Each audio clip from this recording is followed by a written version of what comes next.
Hey, everybody, welcome back to the Significant Coaching Podcast. I'm Matt Rogers, and I've got a great episode for you today. Coach Kanyon Anderson from Peninsula Community College in Washington, up in the northwest part of the country, joined me for a great conversation. And I love having small college coaches on because every time I talk to one, I'm reminded how much talent is out there across the country that if you're not in that region, you may have never heard of this coach. But once you get to listen to Coach Anderson, you'll know why I was so excited to talk to him. Here's a little background on him. He started the women's soccer program at Peninsula back in 2010, and he quickly turned it into a powerhouse. They have won 12 straight division titles, 5 NWAC championships. He's been named Division Coach of the Year 8 times, NWAC Coach of the Year 4 times, and not only does he win, but he graduates great kids. His kids are prepared to go on to 4-year schools. So I learned so much from him in this conversation. If you're a parent or a high school coach or a student athlete, and you're not sure about junior college, community college athletics, you're not sure what it does for you, this is a great episode for you because Coach Anderson develops kids, gives them 2 years of championship level play and development, and then he gets them on to Division 1s, Division 2s, NAIs, Division 3s after they leave him after 2 years. So if you're looking for that opportunity to save a little bit of money in your first 2 year of college, but you still want that high level of national competition, you're not going to find much better than Coach Anderson at Peninsula. So fantastic women's soccer coach. I hope you enjoy it as much as I do. Without further ado, here is Kanyon Anderson. Coach Anderson, it's so great to have you on, and I'm really excited about learning from you. You've had a really tremendous career, and before we started the podcast, you shared with me a little bit of your background as a player, and I'd love for you to kind of give the cliff notes of that, how you went from really good high school player to a really great college coach. How did that kind of happen? Yeah, I wouldn't have described myself as a particularly resilient, but I just kept being told no. And as a player, and always was shooting for the highest level. I grew up in a small town.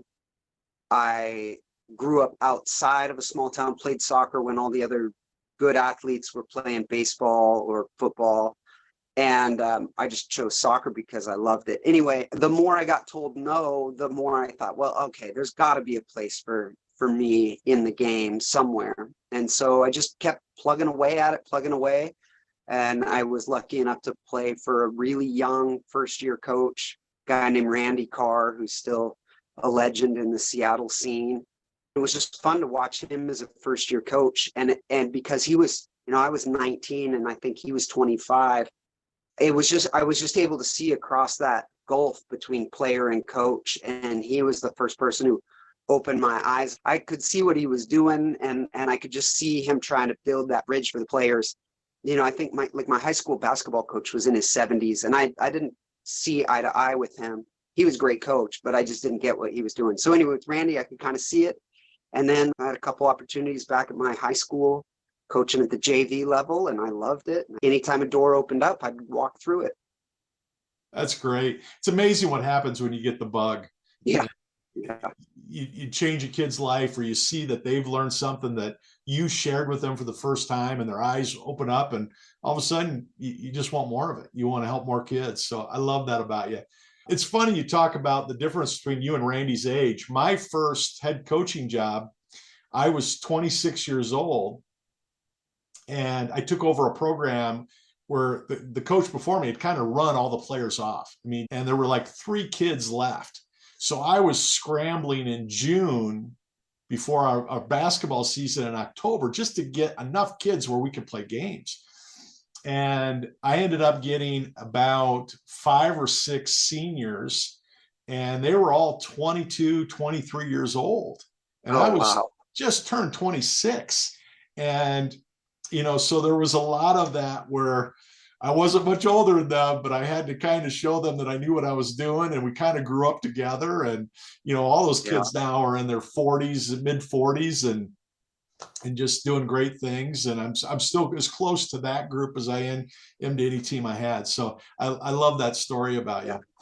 You know, I told you I got a hold of Marco, the executive director of the NWAC, where you coach.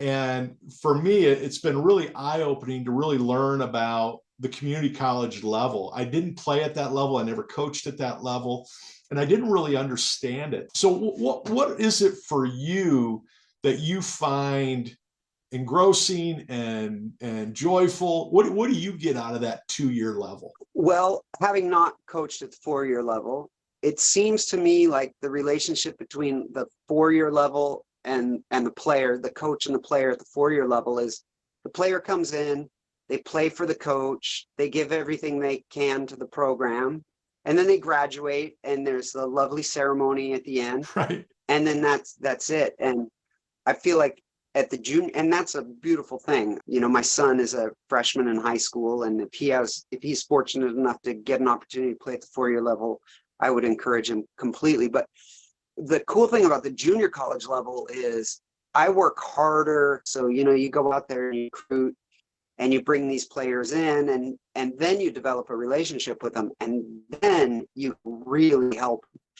And it was kind of like you were talking about when you were working in the recruiting service or in the recruiting and helping promote, you get to know them, and then you help them find a good fit. And at the junior college level, my biggest joy is finding these incredible players, awesome team members, you know, team first kind of people who are driven and motivated, and telling them, yeah, come on, I think I can help you, or Peninsula College can help you, not me necessarily.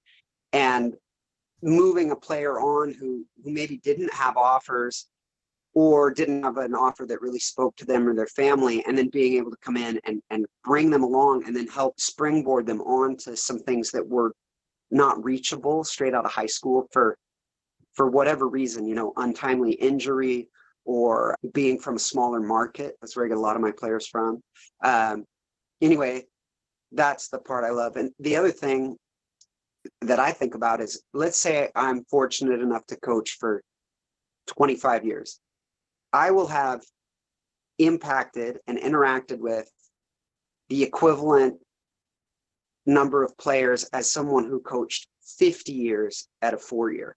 So, Great point. I mean, yeah. And my degrees in education, I got into education because I wanted to give back to society in some way. And I just see this as a way to give back to a lot of people in a shorter amount of time.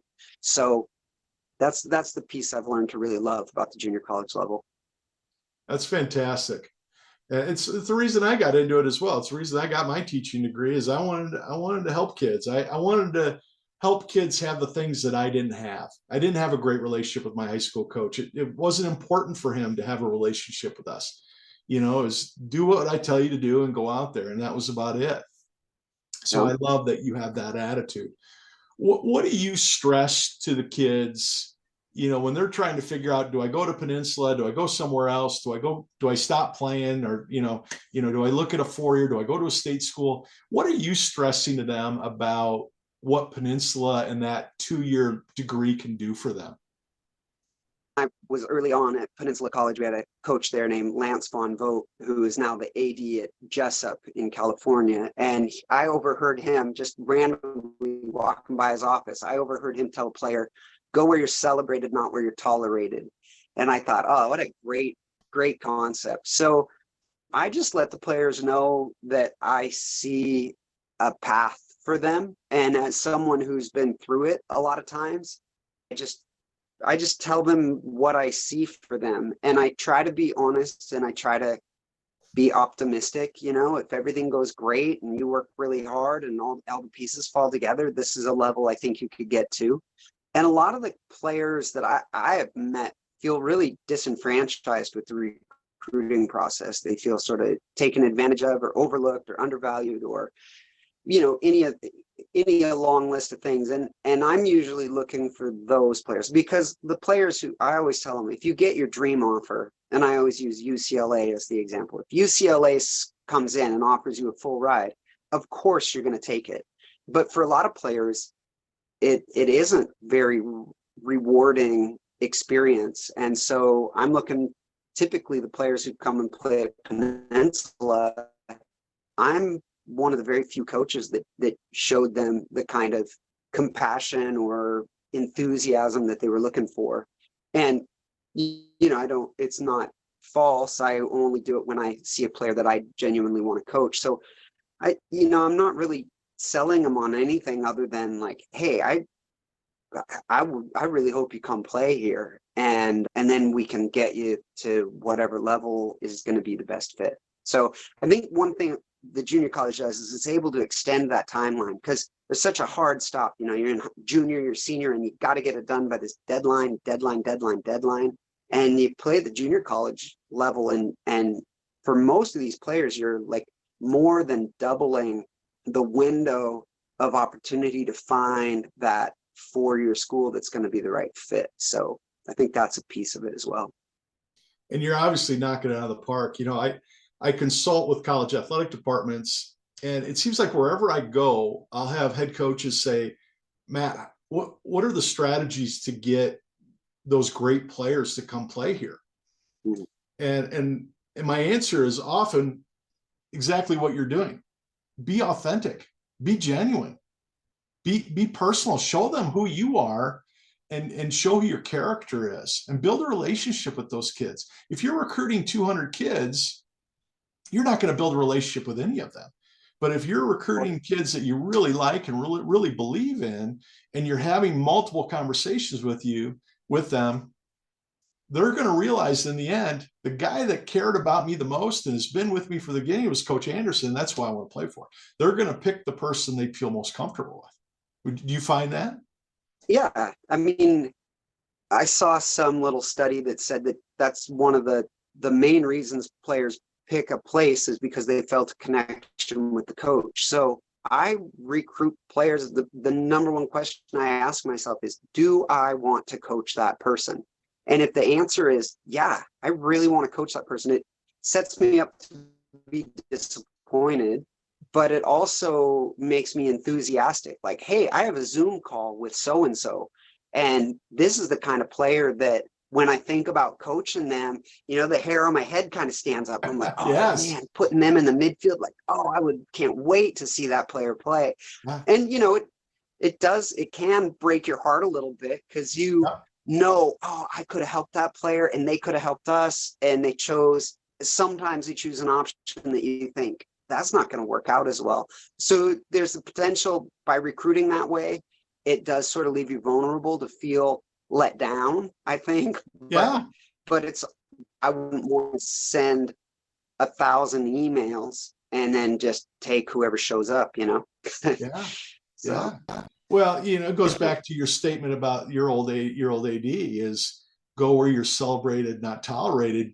You want to celebrate these kids, and that's why you're getting good players and why they're coming to you. And you have a vision for them on how you're going to make them better and help them reach their potential. That is the epitome of how every coach should recruit. Oh, thank you. That's well, nice. and you should see the emails that I see college coaches send to these kids, these 16, 17-year-olds. And it's a paragraph about the school and how great the school is and how great their program is. Well, they're celebrating themselves. They're not celebrating this kid. Mm-hmm.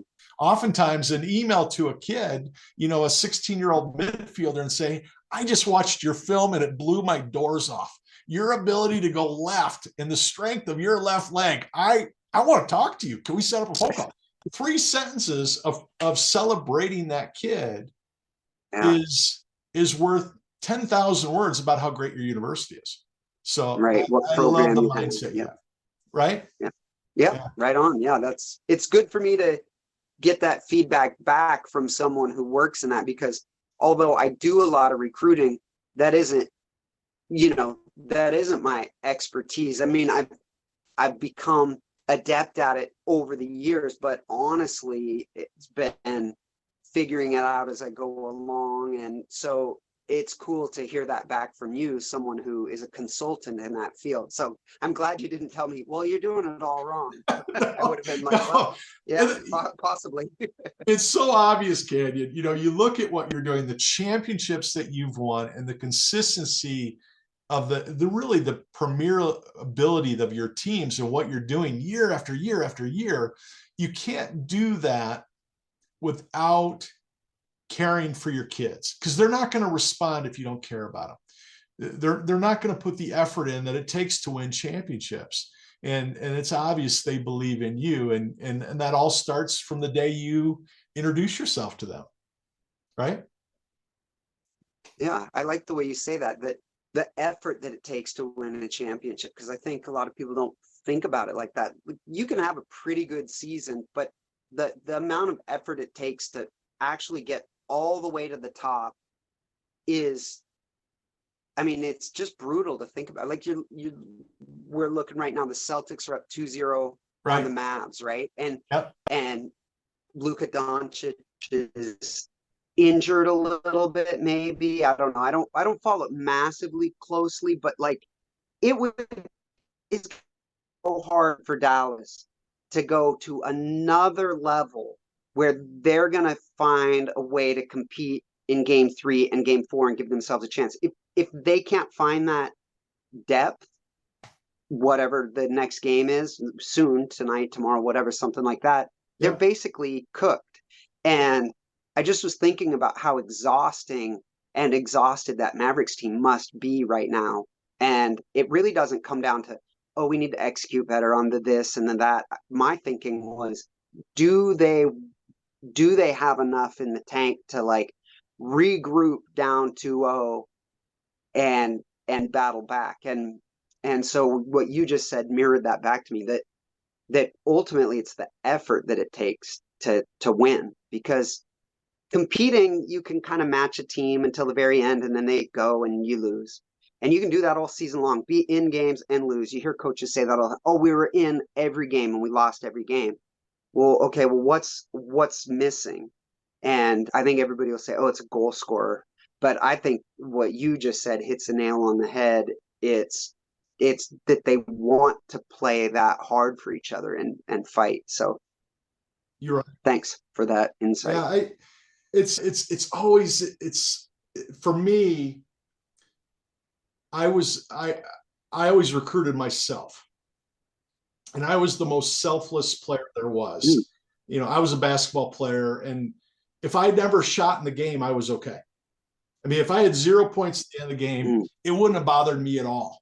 And it bothered my coaches because teams would start to play off of me because I wasn't looking to shoot. And I had to learn how to be a shooter as I got older into high school and college.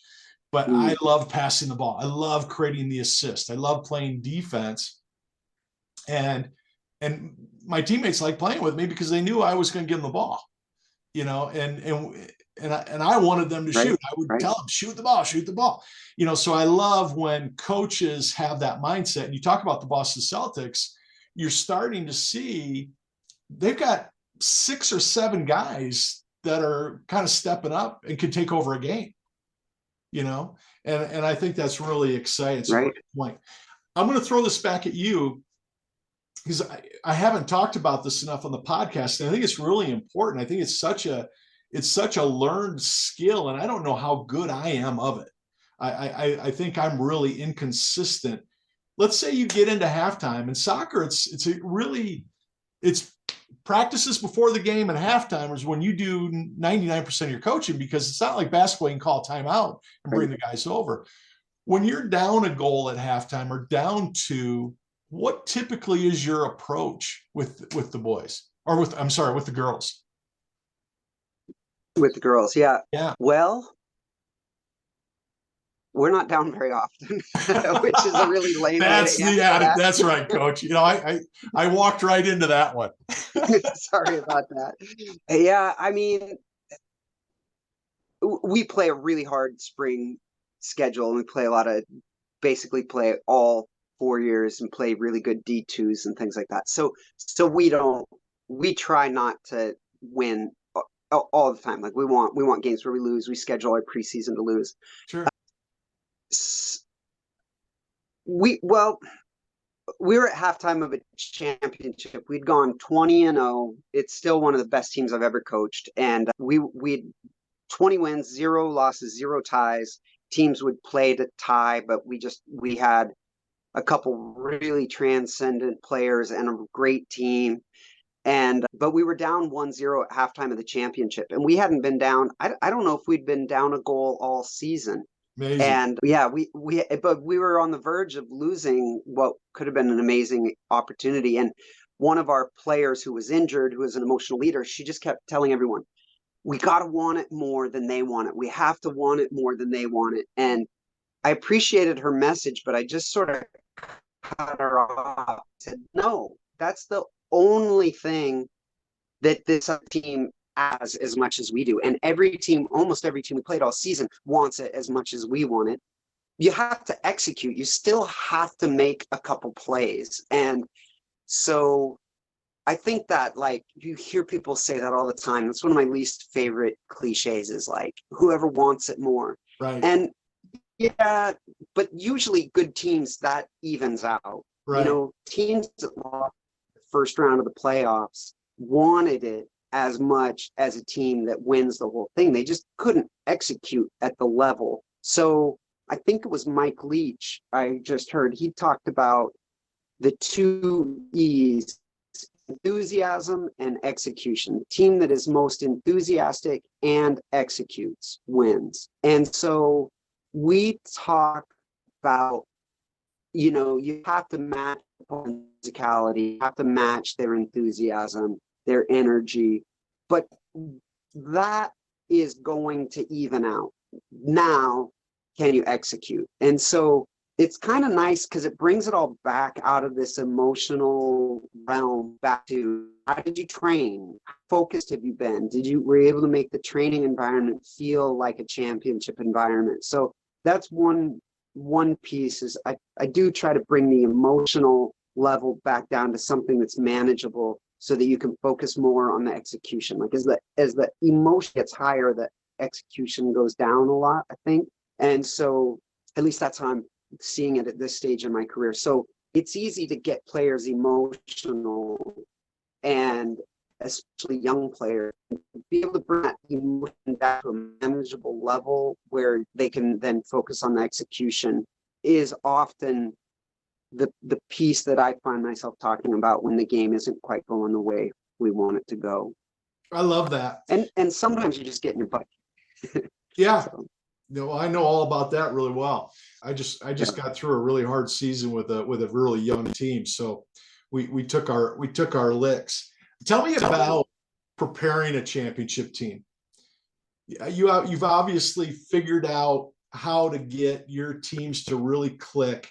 What are you doing in practices to build that mentality of enthusiasm, execution, hard work? What do your practices look like, and what are you doing to create that over the season? I don't remember where I saw this, but they said that the three characteristics of championship teams. So I wish I should be able to cite the source, but I can't. No worries. But I saw somewhere that they threw what I tell my players is, you know, if I knew exactly what it took to win championships, I wouldn't be coaching. I'd be a billionaire that people were flying across the world to consult every team in the world. So I tell them, you know, I don't really know, but they do see three characteristics that are present in championship teams. And number one is pretty obvious: train at an abnormally high level, so that when you get into a tough game, it doesn't feel like as much of a jump as maybe it does to your opponent. So that's number one. Number two characteristic tends to be that championship teams encourage and don't discourage each other. And so we talk a little bit about that word, encourage, to give courage and make people braver. How do you make them braver, you know? And so that's a concept we talk about. And then the third one is anticipate and embrace adversity. So that game, that championship that we were down 2-1, the goal that had been scored came off of a pretty soft foul, and we had gone 20-0. And I told our players, I was like, we can sit over here for the next 15 minutes and complain about that foul call, or we can embrace that we're down a goal and we can say, like what's good about being down a goal. And one of my captains said, everybody wants us to lose, and it's been really easy so far this season. Now, if we come back from a goal down on a bad call, bad call. If we come back from a goal down, that actually validates us as champions better than if we just cruise through this game. So this is the perfect chance for us to actually have kind of a fairy tale ending to a season that we haven't been challenged. So we want this. And the players all were like, oh yeah, we have to come back. Championship teams have comebacks. So those are little pieces that we try to keep in focus throughout the season. We try to train hard, and we try to have fun, and we try to compete. But I would say those three characteristics are things we shoot for on a, if not daily, weekly basis at least. I'm going to repeat those, Coach, too, because they're fantastic. I really love those. I'm going to steal a lot of this. You said I stole everything I know. Yeah, you and me both. The three characteristics of championship teams. Number one, train at a normally high level. Two, encourage, not discourage each other as teammates. And three, anticipate and embrace adversity. When things are hard, want it, accept it, know that we're ready for it. So I love that. I think those are, and it doesn't matter what sport. Those are three things that I think are transcendent for every sport, don't you?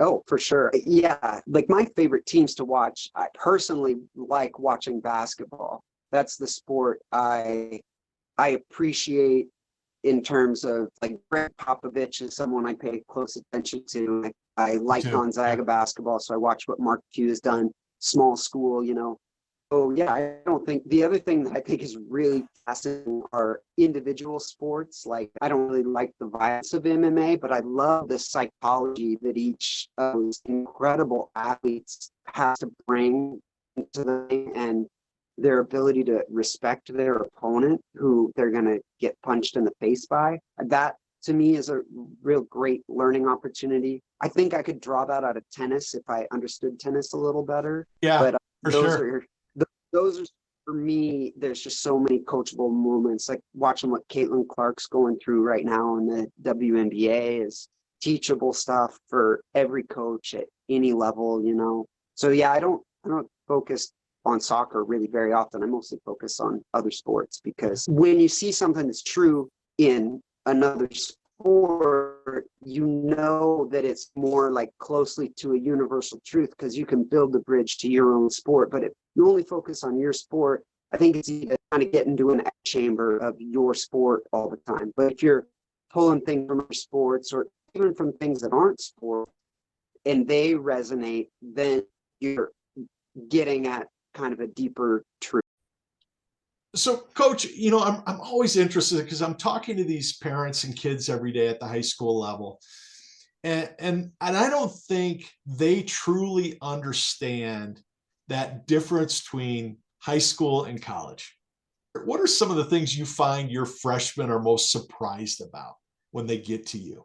Is there that deer in the headlights that I remember from freshmen? Do you get a lot of that? Yeah. Well, in soccer, they always talk about speed of play. So players know what they're going to do with the ball before they get it. Everybody's athletic. The one thing that I overheard a coach say, and I don't remember who it was, but they were saying that the parents were telling them, hey, my kid works really hard. They do what they're asked to do. And this coach's response was, yeah, everybody does at this level. And that isn't a separator anymore. Like, I try my hardest and I do my best. And for a lot of players, that really is all that it takes. I mentioned my son, he figured out that if he was the hardest working guy at practice as like a 7th grader, he realized that he would have a big advantage if he could just outwork people as a 7th grader. And that's great, but that's only going to carry him so far. That's not going to, he's going to, if he's fortunate enough to play at the next level, every guy on the team is going to be that guy. So there's more required other than like having a good heart and a hard, a good work ethic. So that's one big realization. And then I think the other is that there's other people with the same level of desire. That is an eye opener. Like, this person wants it as much as I want it. And that's a surprise. Now you're in a whole different stratosphere of human beings who are all pretty focused, they get to bed on time, they eat well. And so those massive advantages that you might have had over somebody who really didn't have an athlete's lifestyle are suddenly negated.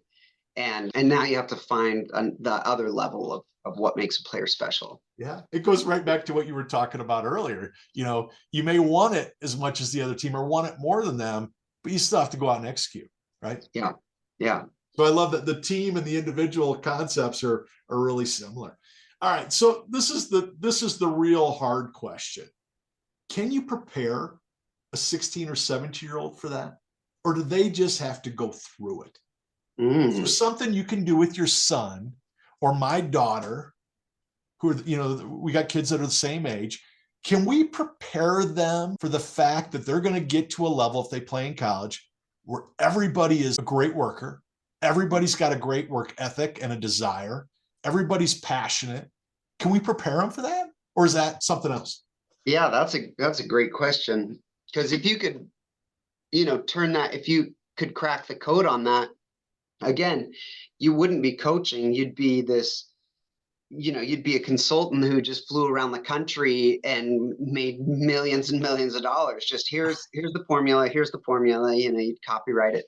So yeah, I would say not really. But I do think one thing I think is important is to get your kids in the habit of admiring and trying to emulate the best qualities of whoever's in their immediate community.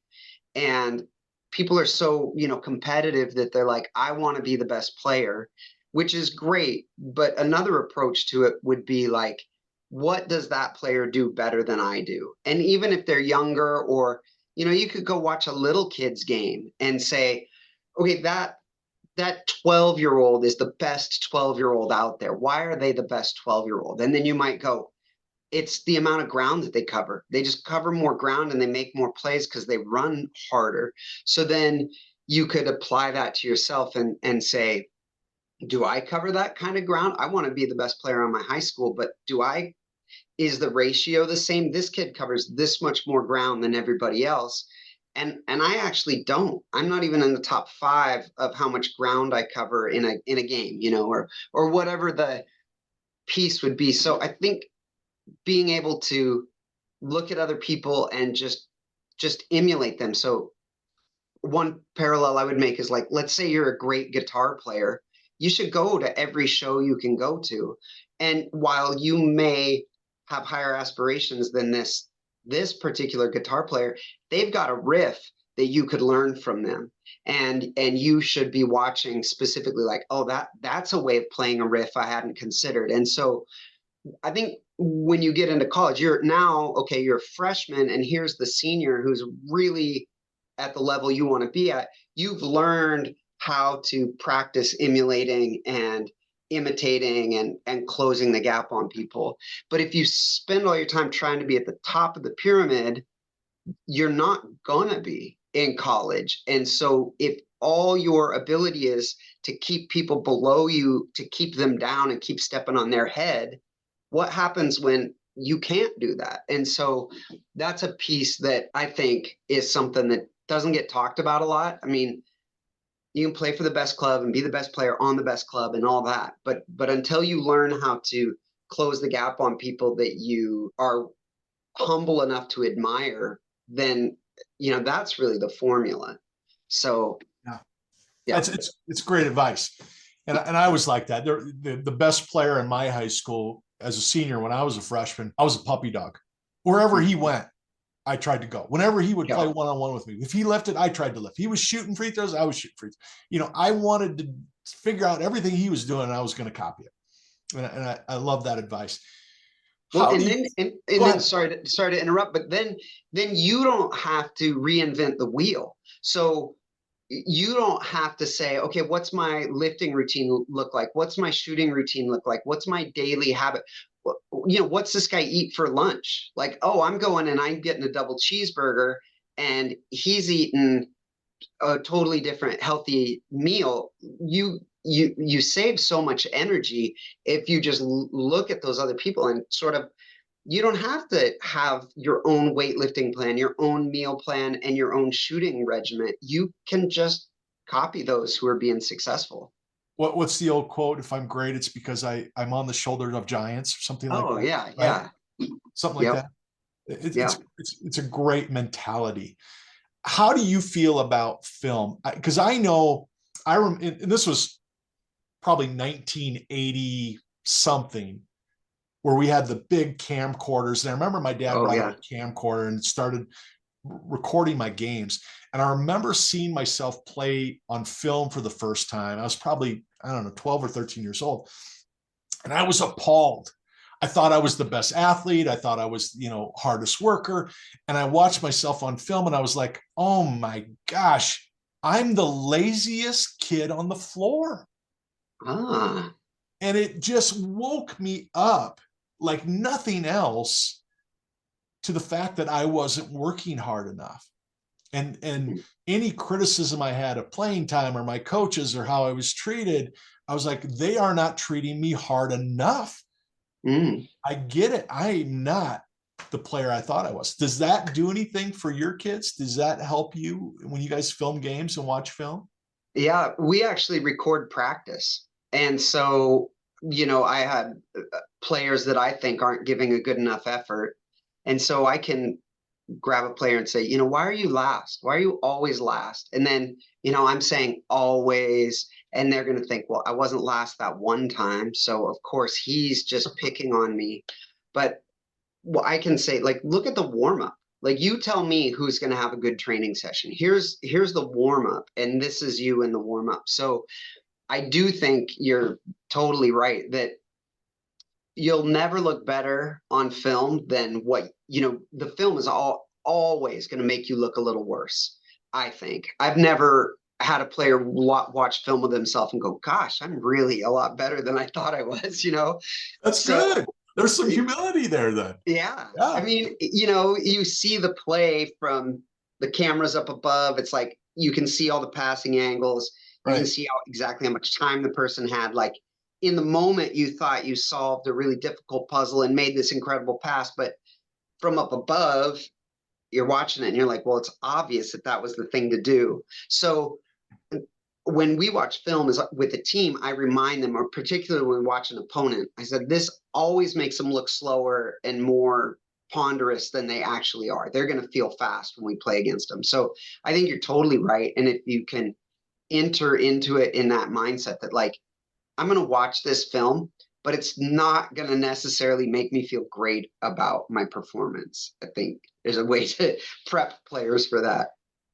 Do you find the great players are motivated by that though? Instead of depressed by it, they're motivated by it? Yeah. Yeah. Yeah. They want to get better, and they like, from my perspective, the best players are the ones who, when they don't do well, it bothers them. They get a little agitated, Yeah. and they don't get defeated. If you're going to be defeated, one thing I tell my players when things go poorly for them and they think like, oh, I'm going to quit, I'm going to give up, whatever. I tell them, this hurdle is this high. It's only this high. And you're saying you're going to get all the way to here, but this tiny little hurdle, I didn't start you in a game, or you don't feel valued by me over the course of the last month. That hurdle is so tiny that you are absolutely going to get tripped up by the next one anyway. So you can be mad about this current situation, but you're tripping on a crack in the curb and you think you're going to get to the top of the mountain. It's like, if that's your mindset, you weren't going to get there anyway. So you can blame other people, you can blame the circumstances, but let's be realistic. You can't get over this hurdle. How are you going to get over this one? And so the players who are successful, they just see it differently than that.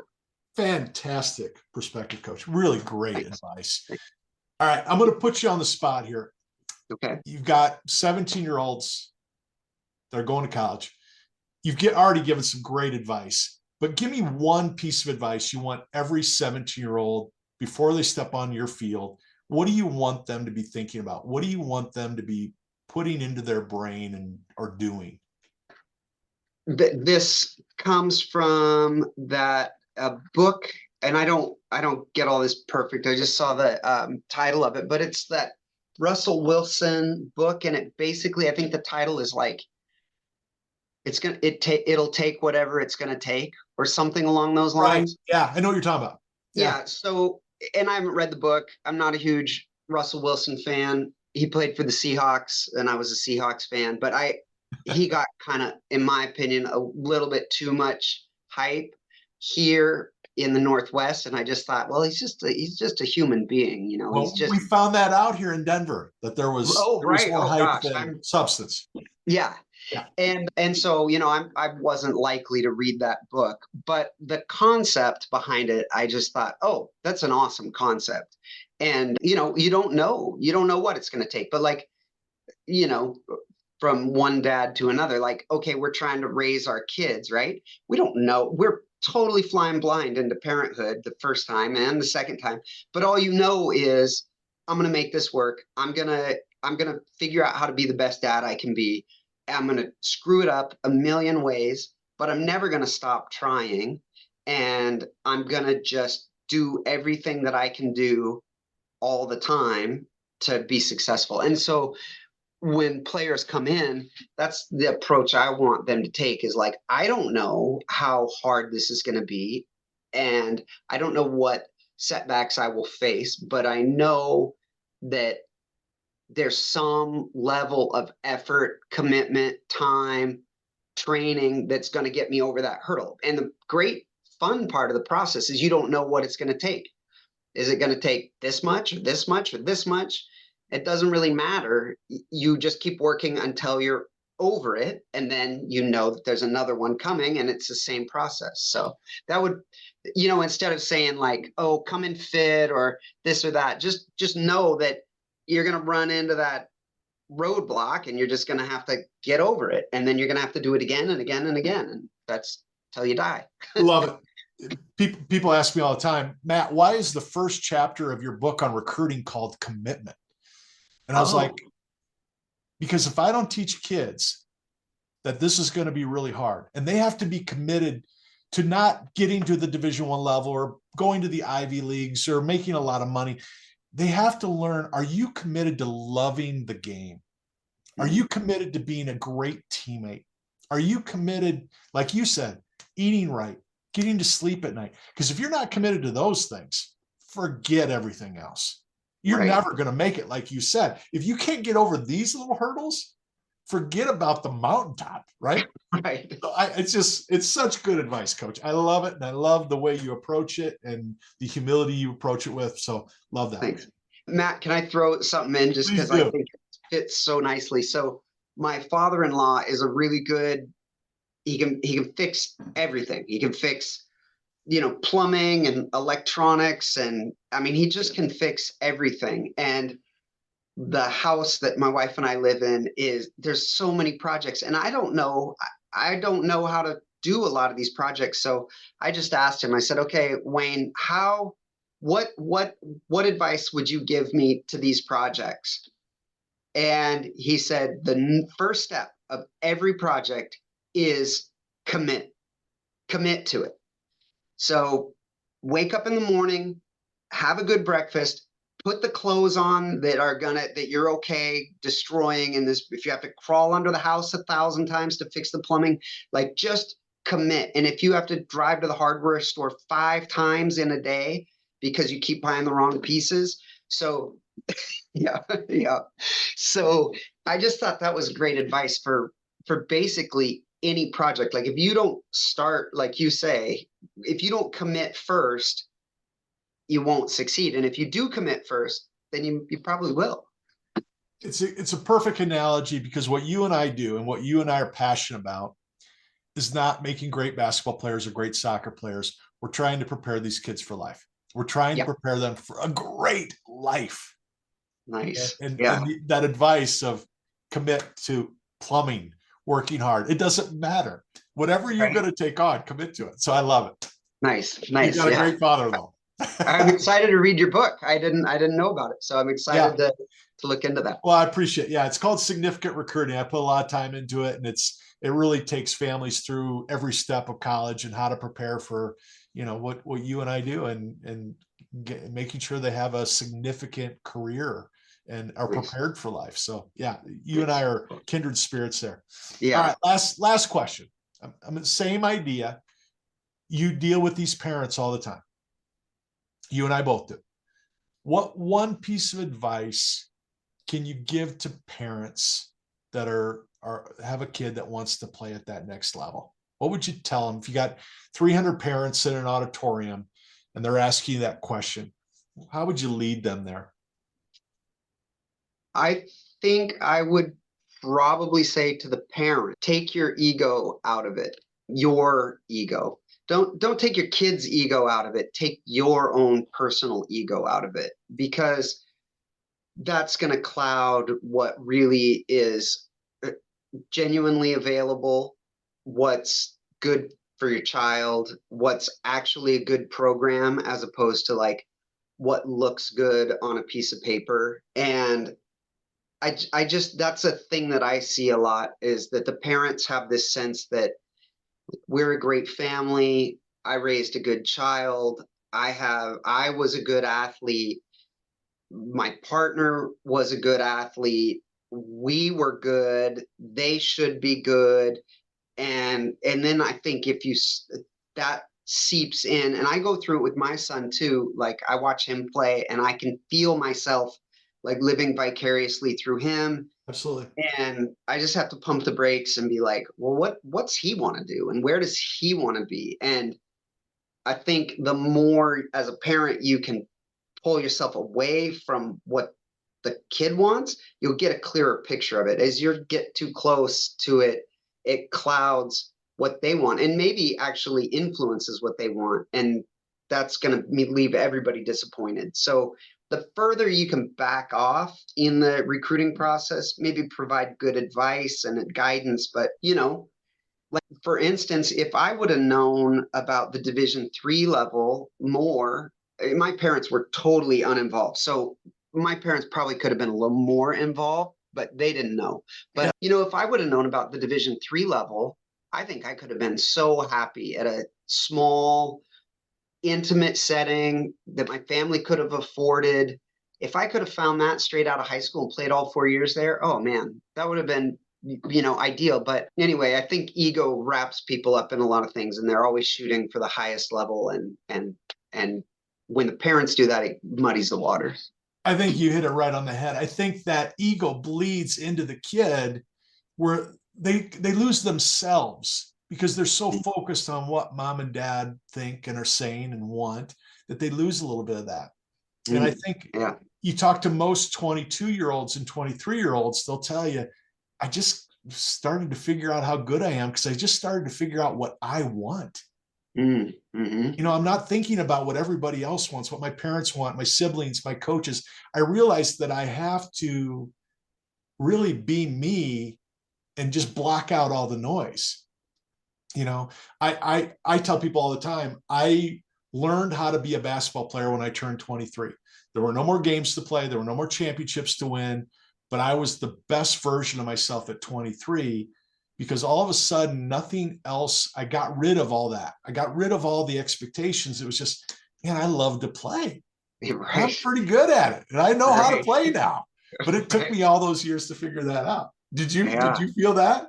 Did you go through that stage? I think I played my best much after when it would have benefited me more to play better, Right. I've heard it said with soccer in particular, because it's so free flowing, whatever. I've heard that like soccer players, they climb and they reach their athletic prime and then they drop. Right. But your understanding of the game continues to grow, infinitely, basically, until you get dementia and your brain starts to fall apart, basically. So I don't mean to be too dark, but it's true. Like in theory, if I take good care of my cognitive abilities, I'll know more about the game when I'm 80 than I did when I was 27. But you keep climbing in terms of your understanding, and then your athleticism starts to drop. But you actually, at least in soccer, they say soccer goalkeepers don't really hit their prime until their 30s, Right. but they're past their physical prime. Right. So soccer is unique. I imagine baseball is probably similar Yep. hitting, or you look at golf, right? Like, Yeah. sure, you could crush it as a 27-year-old, but now you're much better at 57 because you understand the game. So Yeah. yeah, I totally agree. Basketball is tough because it requires such high-end athleticism. The Yeah. drop-off is, like, Yeah. if you can't jump at all, it's hard to play basketball. It is, and I wasn't a great jumper, but I could play the below the rim really well. That was my Nice, strength. So, nice. Coach, I'm so impressed with you. Your school and your league, lucky to have you. Your kids are lucky to have you. You gave me so many great nuggets. Typically, we'll kind of listen a little bit to the podcast afterwards because mainly I hate my own voice. And there's 100 people going out there. We hate your voice too, Rogers. No. I am going to go back and I'm going to listen to this one a couple times, and because I took so many notes and I really want to go back and rehash it. And you've given me so many clips to share with parents and the kids I work with. So thank you for all you do. Thank you for doing what you do. If I can ever help you in any way, call me. You've got a big fan in me and a huge supporter from here on out. Well, thank you so much. This was a lot of fun for me, and it helped. Some of the questions that you asked made me boil down just some random thoughts into something specific. So I got a lot out of it too. So thanks so much. You articulated it really well. I may be calling you down the road to do this again because there's a whole bunch of other things I want to talk to you about. But I would love to. I love talking about coaching. It's my favorite. So and I drive probably my family crazy talking about it. So it's good to have an outside release for it. That was fun for me too. I had a great conversation. So thank you, Coach. Good luck, and I'll be in touch down the road. Okay, thanks. What a great conversation that was with Coach Kanyon Anderson. I really loved that he's such a sponge. His memory on what he's read and what he's learned and what he's been taught is phenomenal. And he's able to take all that great advice he's been given over the years and turn it into his own. And he does such a great job of articulating how he coaches, how he trains, how he develops, and how he's built these amazing championship teams over the years. So I hope you enjoyed it as much as I do. My new website, coachmattrogers.com, should be live next week. So if you're interested in my blog or seeing all the podcasts and seeing everything that I write every week and the interviews that I have, if you're interested in buying my book, or if you just want to have a consultation, you want to do a strategy session, maybe you're a parent and you've got a student athlete that wants to play in college and you want some advice and some direction, you can check all that out on my website, and I'd love to meet with you. So I wish you well. Thanks for hanging out with me again this week, and I look forward to talking to you again next week. Have a great one.